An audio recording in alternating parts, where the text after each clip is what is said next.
Hey guys, Sully the Scourge here, bringing you some brand new content, and by brand new I mean this is from the test server and it's only been out a couple of hours. I want to do a new kind of gear review, set review of all the items that just got added to the collections page here, and to kind of give you a preview of what's coming so you know whether to farm for stuff now, to hold off and maybe save your money for new stuff coming in the future. So I'm gonna jump right into it. Here, as you can see, we have the Galleon set. Um, and this armor set is gained from Acquisitions Inc. weekly dungeon store. So if you didn't hear, Nova had a Q&A where he explained with the lead developer, where the lead developer basically said there's going to be a rotating weekly dungeon with a new difficulty level, where if you complete the dungeon without dying, you basically get rewards. And these seem to be part of that rewarding the players who choose to participate in that. So it could be as easy as beating a Valindras without dying, or as hard as beating a T9 without dying. So right off the bat, we have this helmet piece, which actually seems to be the best piece of the entire gear. Again, there's no set bonus. They seem to be following the trend of each piece has its own equip bonus, which most people seem to like because then you can mix and max and prioritize different things and do your own builds. But here, when you kill an enemy, your damage increases by 5% for 5 seconds. This is really good because right now the popular pieces are boots, like the Heels of Fury on melee classes. You got a melee chest piece, you've got a ranged chest piece and ranged arms. You've got the Terror Grips, that's encounters, but there hasn't really been a good damage increase headpiece out there. And this is it. That's what they're bringing in the new mod. So a lot of people are going to be wanting this item. You can see this version has power crit defense on it. I probably won't cover both sets or sides of it. This one has recovery armor pen defense.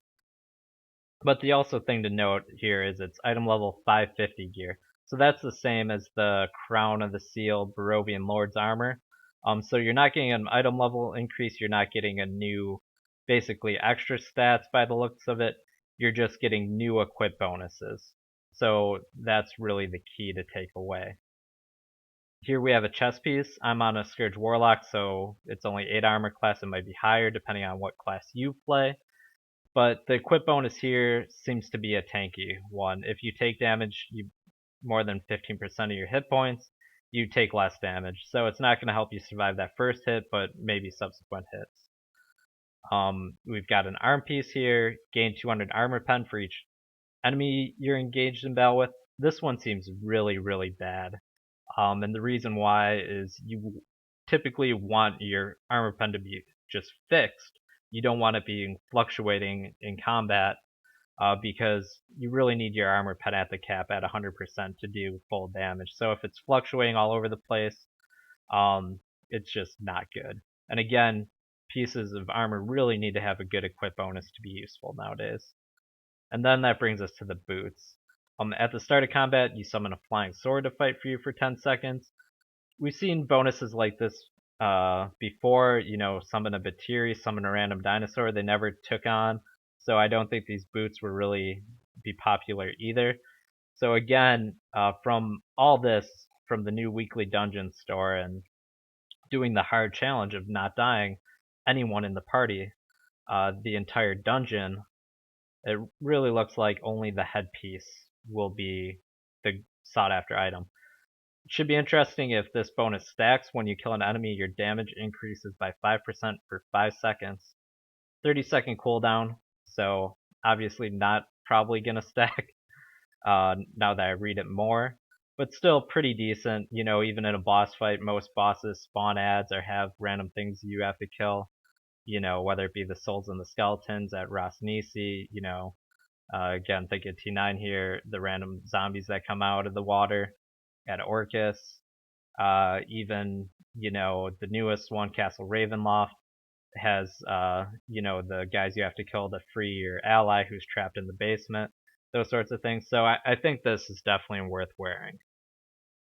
I'm gonna jump ahead here to the new artifact set.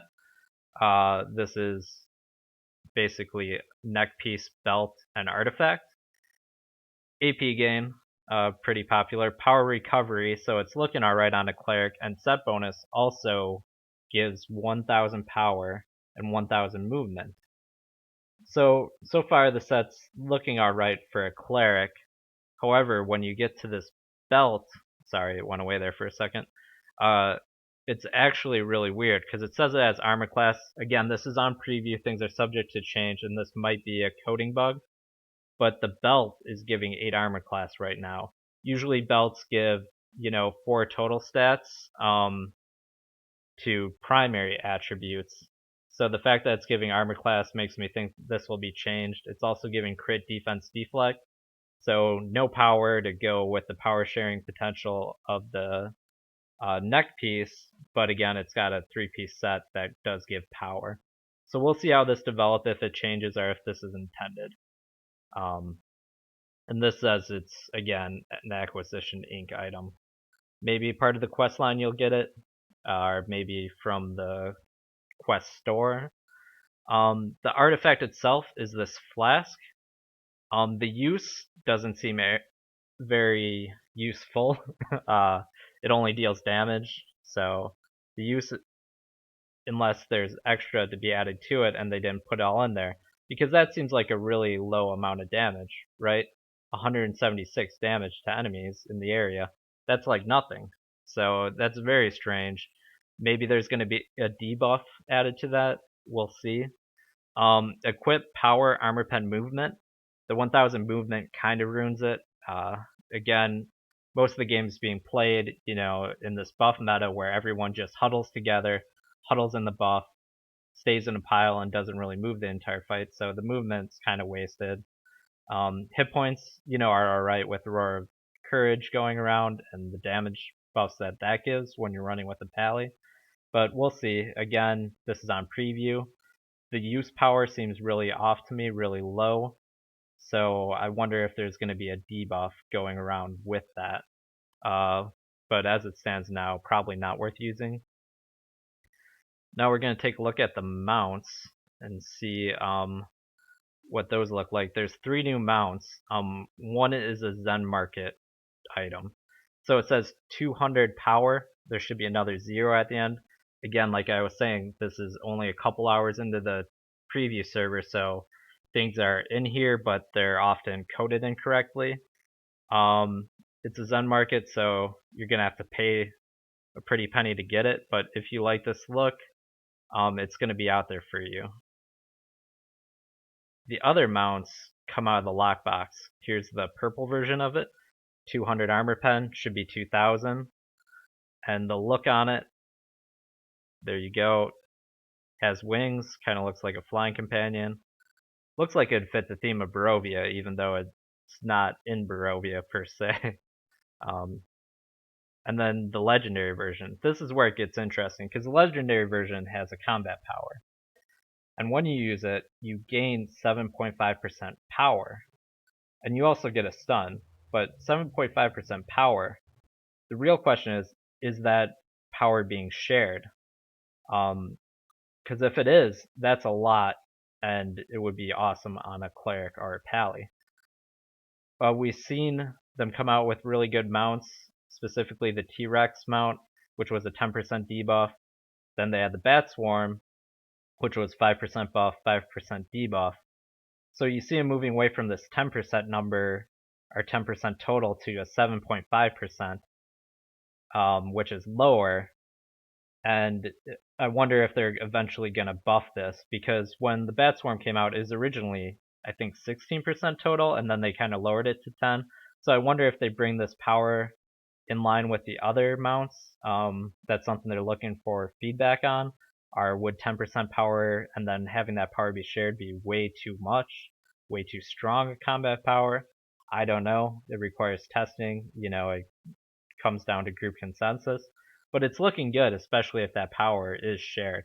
And even if it isn't, that's a pretty hefty DPS increase, maybe on a main DPS.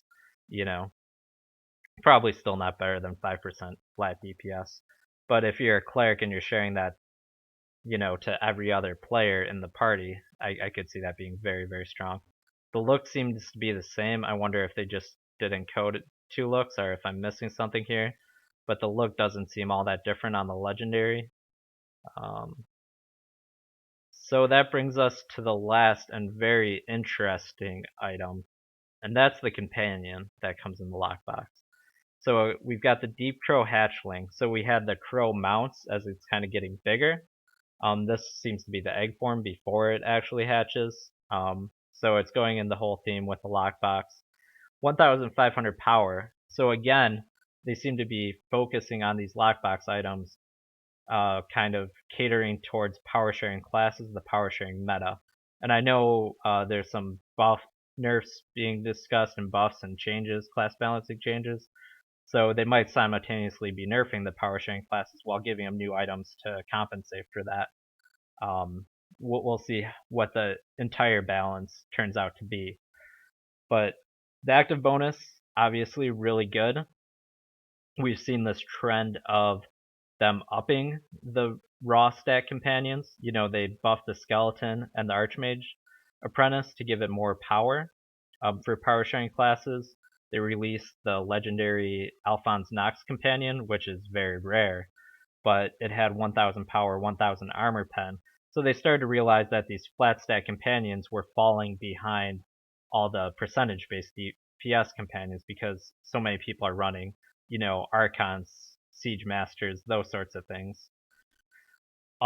The other thing is, obviously this would make a good, this active bonus is really good, but do you want it as a summon companion? To be a summon companion for a while now, you basically needed the 10% debuff, which the Tiger has, the Con Artist has, the Sellsword has, which is why you see so many of those running around.